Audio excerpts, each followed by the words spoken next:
And I'm super excited about this new series that we're starting. It's called Don't Skip the Big Rocks. And you're probably wondering what that means, but we'll unpack that here in just a little bit. And I know 98% of you are thinking, where's the whiteboard, man? Right? Like, where is it? Where is it? It's coming back. Don't worry. It'll be here next week. But we've got kind of a powerful thing to walk through with you here this morning. And really what this conversation is going to be about, this whole series, is going to really look at how do we kind of grab hold of a season of our life and how do we make the most of it. I tend to see this as kind of every time I go into a new season, it feels like it's easy to kind of accidentally just roll into the next one without a lot of thought. Right? And if we're not careful, what can happen is before we know it, just like summer's almost over, and we can't believe it went so fast, and soon fall is going to be over, and we won't be able to believe it went so fast. If we're not intentional about kind of grabbing hold of what matters most in a moment or a season, then life just kind of gets away from us. And there's so much coming at us at all times. There is always a fight for our attention.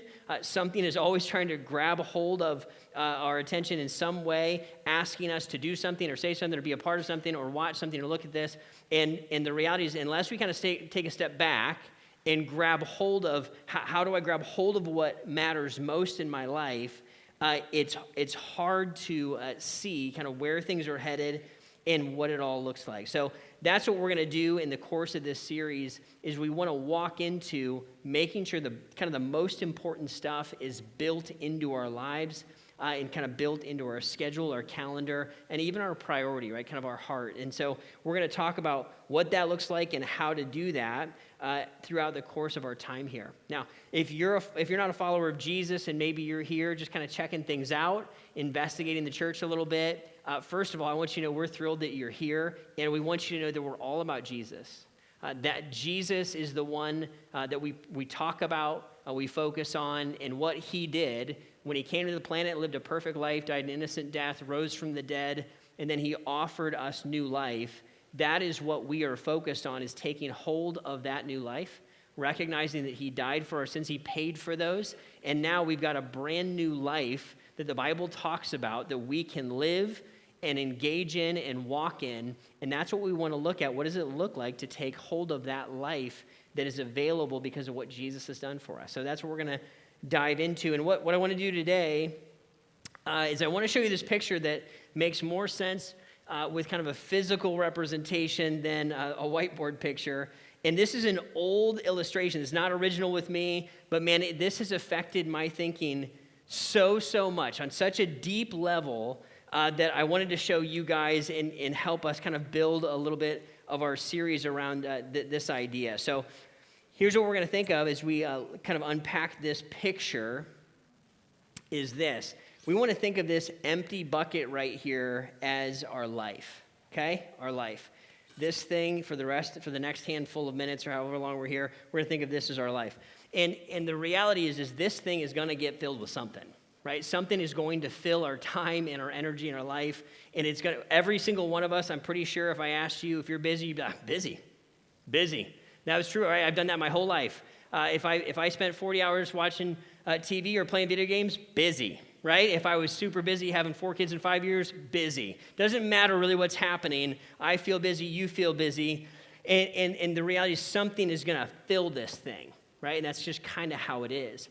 And so what we want to do is we want to look at what is kind of currently filling our life. And then we want to look at and ask the question, is that what we want it to be filled with, right? Is that what we want it to be filled with? That's going to be the question that's going to kind of consume our time and energy today. And then the real question is, how do we make sure the stuff that we really want in there ends up in there? Right? But I want to show you a picture of how this looks when my life tends to be kind of on autopilot. And we've all lived this way or felt this way at least at one point or another. And even before I show you this picture, I'll just maybe ask you this question. How many of you have maybe lived this way before where you would look back and say, I know, like if I were to look back at a point in time, I know that if I could go back and change some things, that I would definitely change them. I see now that there's opportunities back here, but I missed them. How many of you in the room would look back and say, if I had to go back and do something different, I would go back and do something different in my life?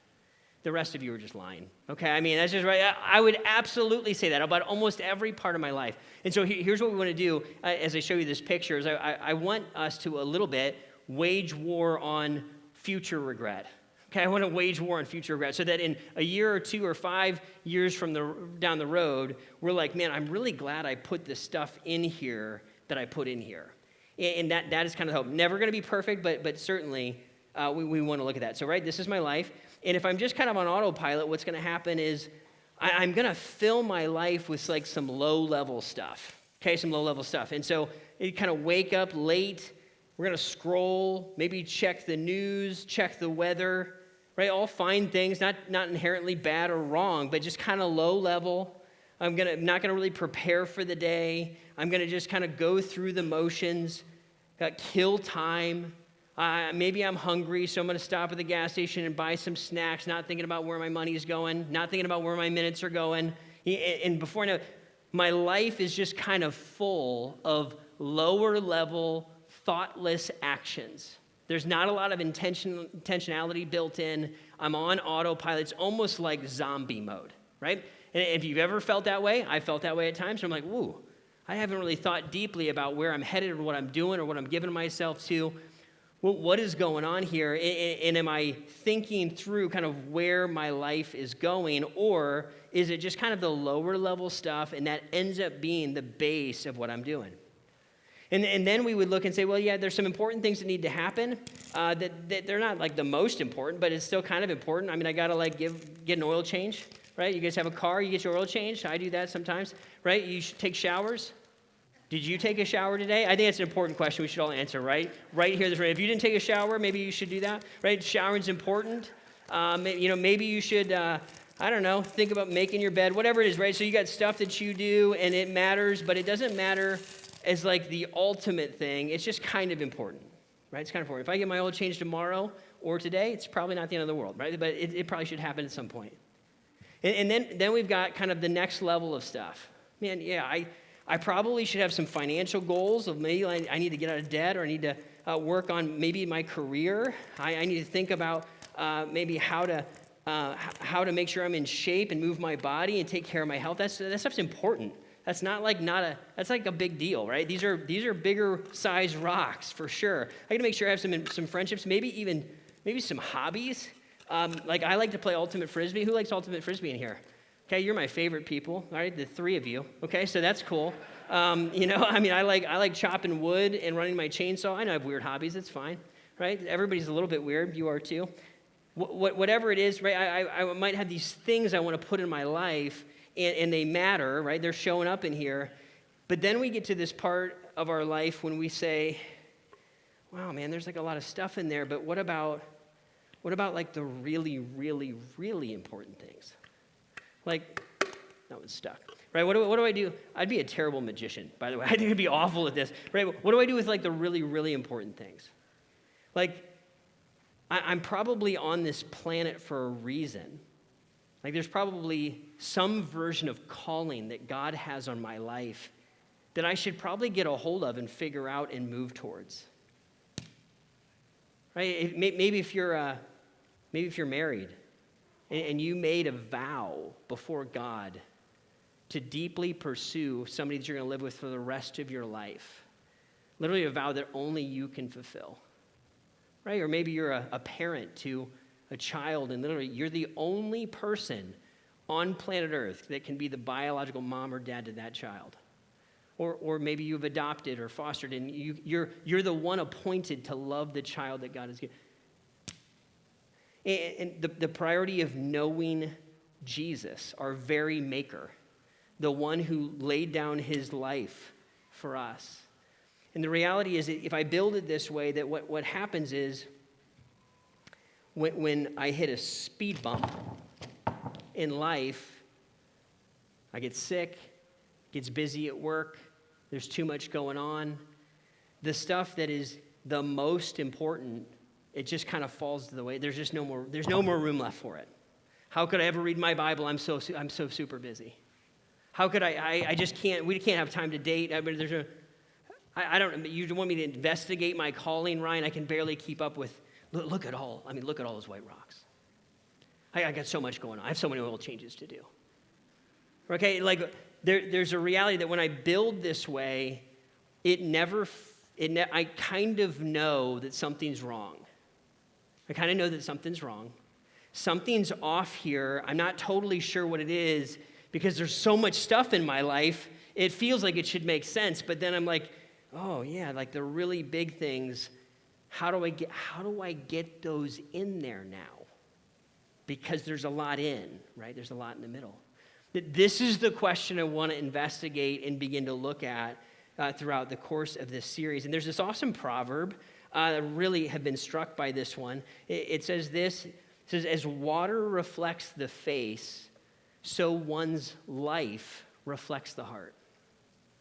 As water, so you look in a still lake and you see your face back at you, what Proverbs is saying is, if I take a good hard look at my life, what I'm going to see when I look at it and kind of take stock of it is I'm going to see reflecting back to me the state of my heart. And when my heart feels frantic, or it lacks intentionality or love or the main things, I might look and say, ooh, I've got a life problem, which means maybe I have a heart problem. And so what we want to do is we want to have the courage throughout the course of this series to take a good hard look at our lives. And I would tell you, Lori and I do this on a regular basis as we ask this question, what are our big rocks, right? What are our big rocks? And are they in? Are we making sure they actually show up in our lives? So this is not a one and done, oh, I did that once. This is an ongoing basis. And here's maybe the way I want you to hear this conversation, at least today, is to hear the conversation like this. In this next little season, let's say from now till Christmas, as we move into the fall, we don't have to solve the whole world's problems all at once, but in this little pocket of time, what I want to do is I want to look at this and ask the question, how do I get the big rocks in? How do I get the big rocks in this thing? And how do I make sure that they show up as part of my life? Is that right? Here's what Jesus would say when speaking, I think, in part to some of this thinking.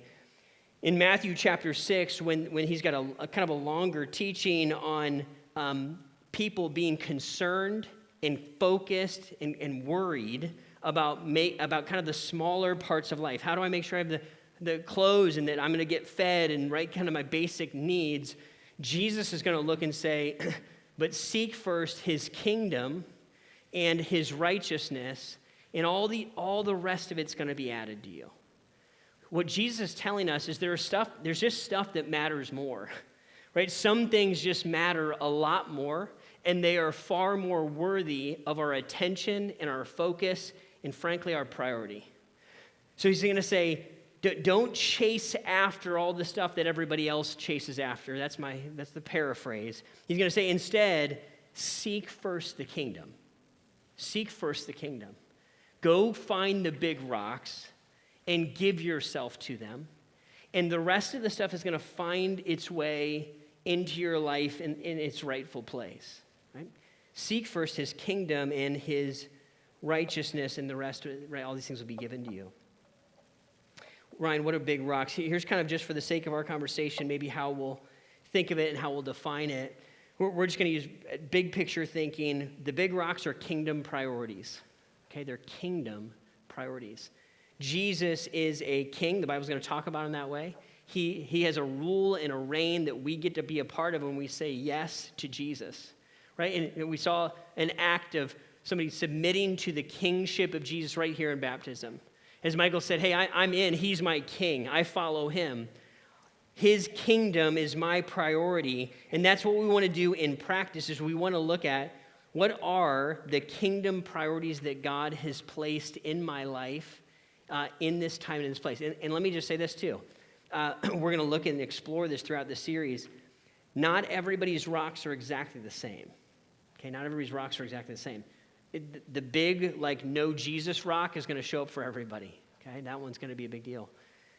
But there's going to be other rocks that might be unique to you in your place, in your time, and what's happening kind of in the moment that God has you in.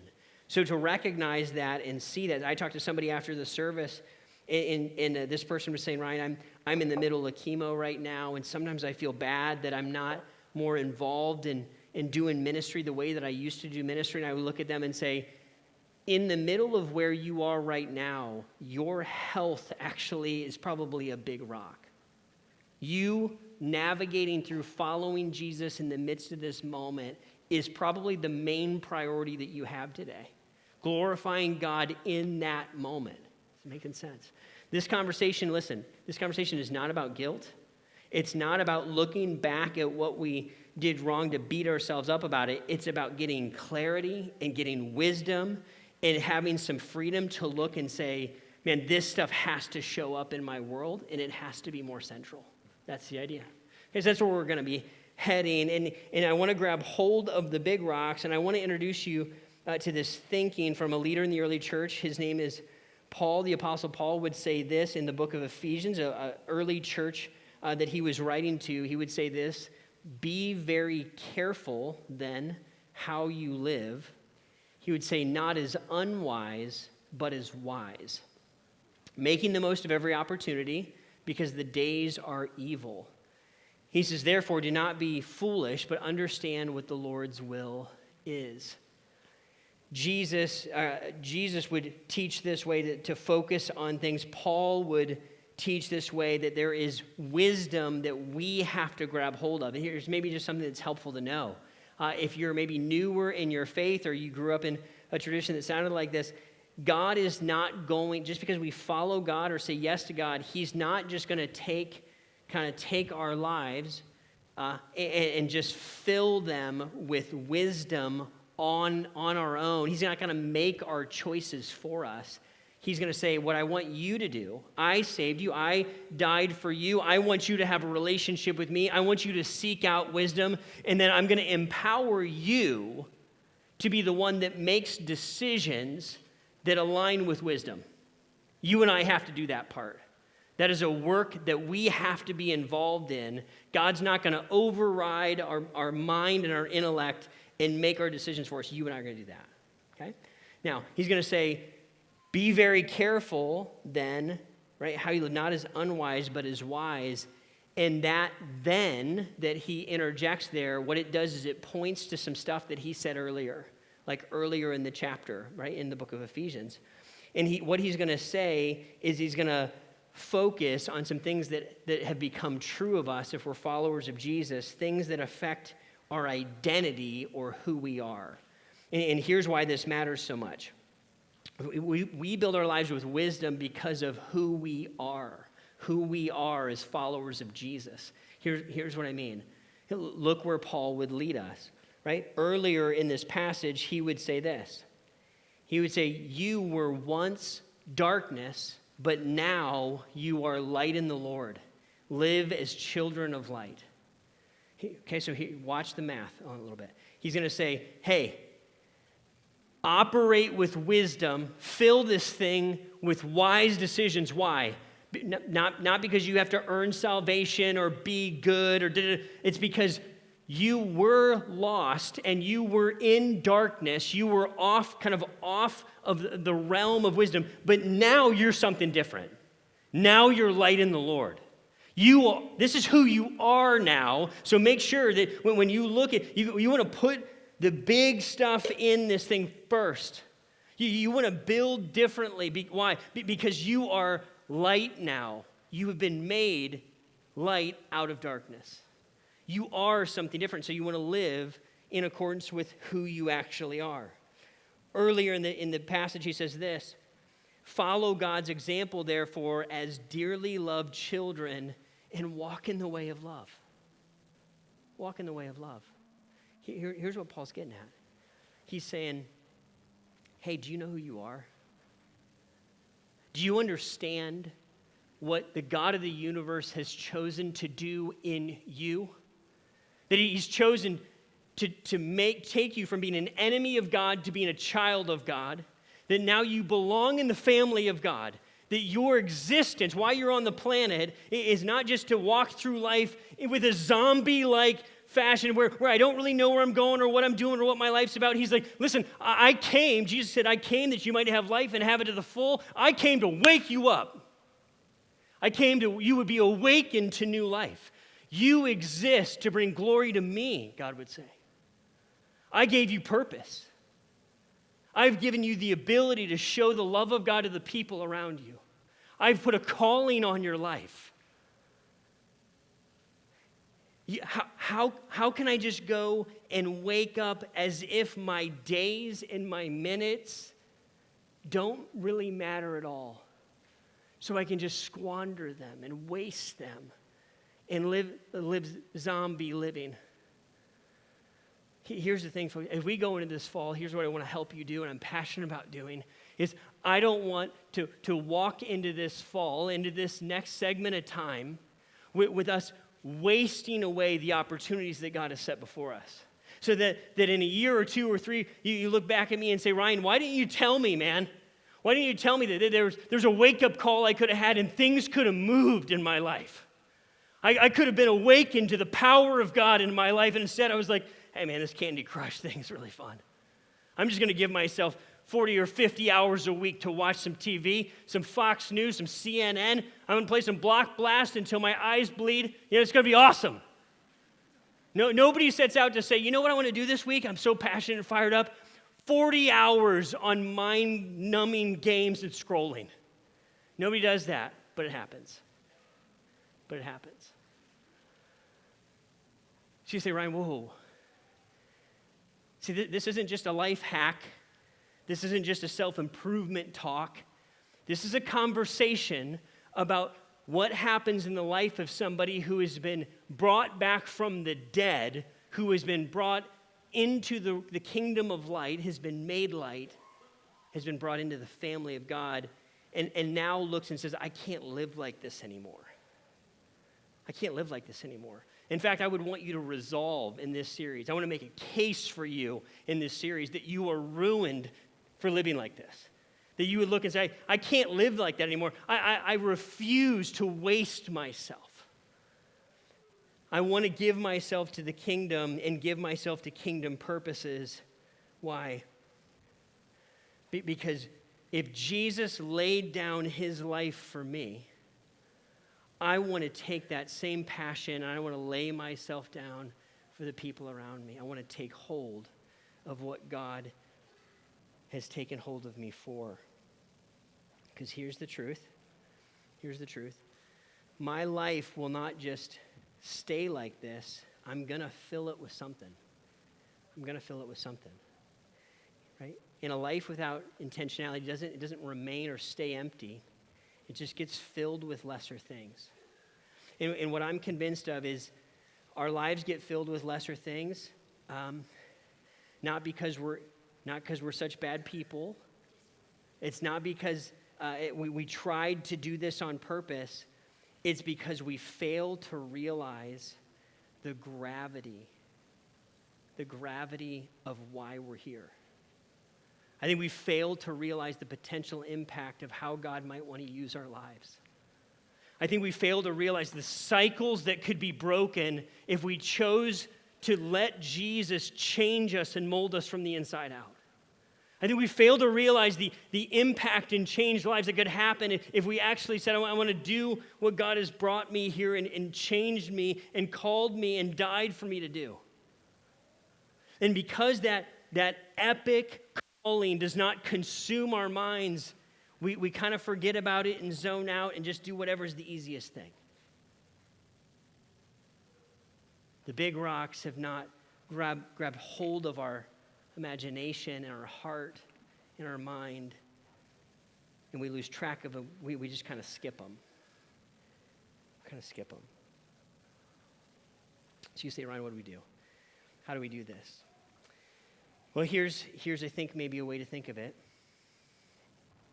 As I would look at my own life and say, I probably have 3 or 4 big rocks. For the sake of this conversation, we have 3. And I would look at my life and say, man, I know that God has called me. He's saved me to know him and have a relationship with him.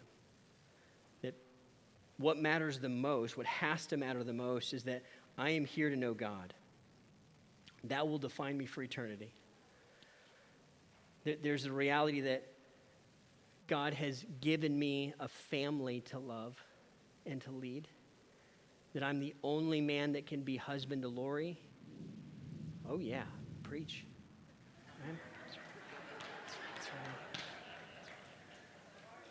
My wife's in here saying amen, right? Yeah, that's good. I'm the only one that can be dad to my 4 children. There's a lot of stuff that other people could do that I do. Other people could replace me in a variety of ways. I currently, in the role that I'm in, is I get to lead this campus and give myself to it. I long to do that for the foreseeable future. Those massive kingdom priorities are what they're going to do is they're going to take up the most important, they have to take up the most important space in my life. And I just want you to understand, in order to do this, this is like the fight of my life, to get these things to show up here, right? And then there's a bunch of other stuff that's going to fall in around it. I got to take care of myself and, right, do the things, and I'm going to have some hobbies, and I'm going to take a shower, and, right, all the things we talked about. They're going to find their rightful place in my world and in my life, and we're even going to have a little bit of frivolous stuff show up, and we're going to even scroll a little bit, okay? It's going to be okay, right? We're going to do some things that don't even matter that much. They're just not built on the center point of my life. And in fact, we could get all of this sand to actually fit in here if we wanted to. I practiced, right? I practiced this thing multiple times. But here's the thing. I'm going to make the case for this, right? As we let kind of the kingdom be what it needs to be. And I find it finds its rightful place as the most important part of my life. All of the other stuff kind of finds its way to where it needs to go. And we can add some more, and more will show up there, and it's fine. But here's what I'm going to make the case for you on. In reality, even though we can make all this sand fit, what I have found is that in order to keep my rocks where they need to be, I actually have to remove some stuff from my life. I need to make some more space. I've got to delete some stuff. There's still plenty of room. I get to still play Ultimate, run my chainsaw, you know what I mean? Take baths. I take showers, but right? I still do those things. And there's probably less. I still watch TV. So there's probably less than there would have been if the big rocks weren't in. And this is kind of this redesign is the way that I, over and over and over again, I want to fight to keep the main things the main things. And I would argue it's the fight of my life. I bet it's the fight of yours if you ever tried. And here's the thing. It's never like I arrive. This is always a constant work and fight, right? I think this is the fight of wisdom, and it's the fight of priority. And what I long for us for this series is for us to be in that fight. I long for us to be in this fight. Some of us are in a stage of life right now where you probably have the ability, maybe you're free, maybe you're single, maybe you are in a place where you have the freedom to really deeply redefine everything about your life, and you might be able to just take this whole sucker and dump it all out and start over. Okay, when I came to know Jesus, that's about where I was. I was like, whoop, right? It's all like, let's start over from scratch. A bunch of us are not in that place. You have kids and a mortgage or you got an obligation or you got rent that's going to be due, and you're like, Ryan, I can't I can't flip the whole thing over at once. Right? I'm not sure that would even be wise. Here's the question that I think we at least need to start with, whether it's a radical reorienting of everything that we do, or it's looking and asking the question, how do I make sure I get some of that stuff down in there deeper that really, really matters? How do I get the big rocks in? Here's a question that I would love for us to spend some time praying about and asking God about. Here's the question. Lord, what needs to matter more? Very simple. Lord, what needs to matter more? In my life, in the next few months, what has to matter more? Not what does the people around me want to matter more? Not just what does the pressure of my culture say needs to matter more? Right? Well, Lord, I want to hear from you. You are my king. I want to fall under your reign and rule, your kingdom. Lord, what needs to matter more? What are the big rocks in this next, let's just say, 4 months? Between here and the end of the year, Lord, what needs to matter more in my life? What should have a higher place, and right now it has a lower place? Here's what I find every time I ask that question. What I find is usually the answer makes me a little uncomfortable. It makes me a little uncomfortable because I know I'm going to have to do something that's hard almost every time. There's got to be an adjustment. There's going to be a tweak. I'm going to do something that I know is either a little bit scary or a little bit difficult. And here's what also happens. There's an incredible supernatural peace that comes with the clarity of that decision. I know I'm going to be doing the thing I need to be doing. I'm going towards the version of what God is asking me to do. Here's the thing. Here's the fight. Because before we know it, it's going to be 4 months from now. Or it's going to be a year or 5 or 10. And here's what I long for all of us, is that you look back, and I want you to be glad. You've said this before. Have you ever looked back at a decision you made, and then you said, man, I'm so glad I did that. I'm so glad this thing moved in my life. I'm at this stage right now as a parent where I've got 2 that are above 18 and 2 that are below 18. 4 teenagers. Right? Awesome. I love it. Truly love this stage of parenting. And I remember it being 20 years ago, 15 years ago, before we had kids, and then as we started to have kids, and I remember thinking about what I wanted my kids and our relationship and what I wanted it all to look like. And now I'm on the other side of that, looking back at it, right? And as I look back at that, there are some parts of that story and that life and those seasons that were navigated that I would look at and say, man, I'm so glad. I'm so glad about this. And then there's parts of as I look back that I would say, oh, I would do that so very different. If I could go back in my story, even as, let's just use as a parent, I would fight to the death to be more present. I would fight to the death to be more present while I was in the room. I'm so glad as I look back that we prioritize quality and quantity time together. I'm so glad that I disappointed tons of people in order to choose a relationship with my children. I'm so glad I did that. And if I had to go back, I would put down the problems in my head and try to be more present with my kids when I was in the room. You're going to have a version of that, but in 4 months, what do you want to be glad about? What do you want to be glad about? In 4 months, is this the time that you learned how to use the Bible? Is this the time that you found your way to some friends that follow Jesus and you finally solved that? Is this the time where your marriage, if you're married, where you looked and said, we're not going to live in this mediocre, frustrated land. We are going to invest in our marriage, and it's going to change in the next 4 months as far as it depends on us. If you're single, would you look and say, I'm not going to stop wasting time wishing that I wasn't single, and I'm going to begin investing in the relationships that God has put all around me, becoming the person that he's called me to be, and put my attention there. What are you going to do with the next? Here's a window. Here's a little window of time. What do you want to put in it? Only you can choose this. Your mom can't do it. I can't do it. Your best friend can't do it. Your boss can't do it. These are your decisions and mine. As your pastor, what I'm calling you to do is say, wait a minute, I want to feel some discomfort now in this moment. This is going to be hard work to look at it and be honest about it and see that things need to change. But in 4 or 5 months back, I'm going to look and go, I'm so glad. I'm so glad. I'm glad we did that one.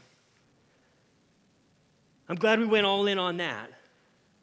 I'm glad I got to see that piece move. I'm glad I got to see my purpose unlocked a little bit more. What could God do even with just a very short amount of time? From a group of people that looked and said, I refuse to live this way anymore. not as unwise, but as wise. How do I grab hold of the big rocks? Now, here's what I want to do. I want to try to help us with this. And we got, if you may have seen, there's buckets of rocks in the lobby. Okay, buckets of rocks that look just like this. Here's what I'd love to have you do. I'd love to have you, we got enough rocks for everybody to grab one. Okay, so I'd love for you to grab a rock on the way out. And I'd love for you to put this rock somewhere you're going to see it every single day.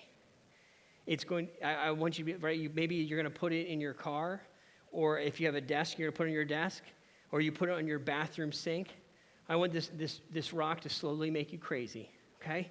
I want it to remind you that there's a kingdom, and there are kingdom priorities, that there's stuff that matters a lot.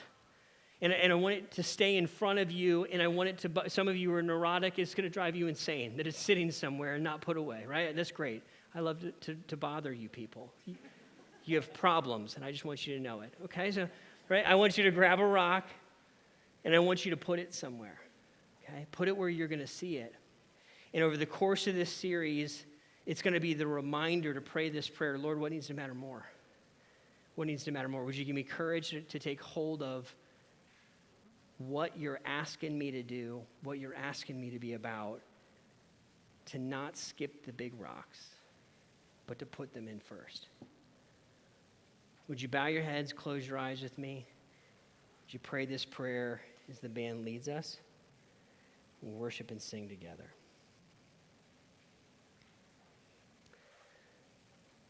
Father, today, I pray that you would continue to awaken us to the fact that you didn't send Jesus here to die for us to just zone out for 20 or 40 or 60 years until we see you face to face. You gave us purpose, Lord. You died for us to have life and to have it in abundance. I pray today that you would give us the courage to take hold of the things you're calling us to take hold of. The things that matter a ton. The priorities that you've given us. And God, I pray that because of this conversation and because of what you're calling us to do, that as we look back in a year or 2 or 5 or 10, we see that these decisions were decisions that you blessed and that you worked with and you multiplied because of your grace and your kindness. Lord, all of us today stand on your grace. All of us have failed in so many ways. And today we just say thank you for your kindness, that we can start over. We can begin again. And today we have a fresh opportunity to grab hold of the things that you've called us to grab hold of. Meet us here, even now.